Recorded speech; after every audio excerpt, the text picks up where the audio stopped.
Making sushi for the first time. Ayun po yung nagawa ko, 3. Titingnan natin kung kakain ba yung mga bisita natin.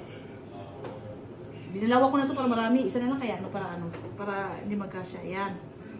So, alam natin kamay natin kasi basa. So, ayan na. Ay, seasoning. Siyempre, kaya sesame street.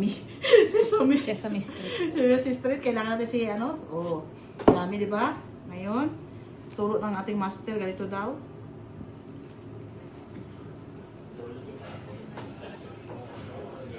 So, galing.